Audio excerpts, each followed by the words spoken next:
the prospects for Amber Heard's appeal against Johnny Depp are not good. The contentious Amber Heard v. Johnny Depp trial was one of the occasions from this year that people will remember the most. To say that their relationship was problematic would be a major understatement, as they were married for 15 months and had been dating for a while. When Amber Heard accused Johnny Depp of domestic abuse, Depp not only denied it but also responded by accusing Amber Heard of abuse of her own. This is when everything came to a head. Even though the trial was over months earlier, Amber's appeal brought the legal issues back to light. It's unlikely that show business would move on from the memorable public trial between Amber Heard and Johnny Depp very soon because it caused so much commotion. Both actors discussed the tragic incidents of their toxic marriage throughout the nearly 2-month-long trial, which led people from all around the world to take sides. It all began in 2016 when Amber Heard, who was going through a difficult divorce, alleged that her ex-husband Johnny Depp had abused her at home. The charge was vehemently refuted by the actor, and ultimately, a private settlement was reached between them. Depp, however, lost a number of acting gigs as a result of Heard's second admission of the alleged abuse in an opinion piece she penned for The Washington Post in 2018.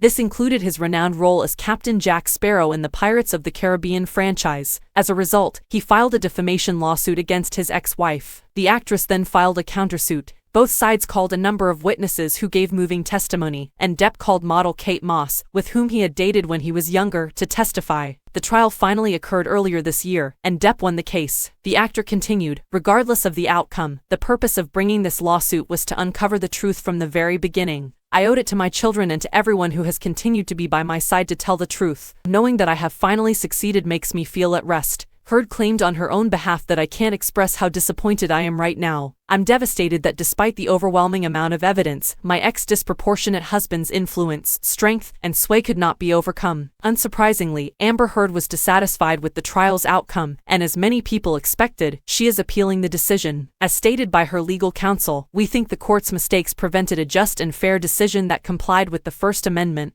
As a result, we are appealing the decision. Even while we are aware that today's filing will set Twitter ablaze, there are things we can do to make sure that justice and fairness are upheld." Amber Heard formally filed an appeal with the Virginia Court of Appeals on November 23, 2022. The defense team for Johnny Depp doesn't appear to be concerned by this, as they stated that the jury listened to the considerable evidence provided throughout the 6-week trial and came to a clear and unanimous decision that the defendant herself defamed Mr. Depp in several instances. "We continue to believe that our case will succeed and that the ruling will prevail." Amber Heard has a new legal team for this appeal in place of the one she had during the trial. The new team has provided a number of defenses for the appeal, beginning with the following. She didn't specifically specify Depp when she called herself a public figure symbolizing domestic abuse in the Washington Post op-ed, so the statement should be viewed as an opinion rather than a slander. They also claimed that Virginia was the wrong place for the trial to have started. The fact that so many witnesses came forward to back Depp in his testimony, while fewer did so for Heard, was one of the things that had the biggest impact on the public. This, according to the actress team, is a result of the trial taking place in Virginia, where the majority of her witnesses were unable to travel. Considering that the witnesses had the option of testifying via video, fans don't appear to believe any of this will have much of an impact. For instance, Kate Moss gave a testimony from the UK. They believe it is also tenuous to assert that there is no proof the op-ed was about Depp, given that she repeatedly brought up his claimed abuse in connection with the op-ed during the trial. It's vital to respect a sensitive topic like domestic violence, but this is a difficult legal issue that won't be settled through fan discussion.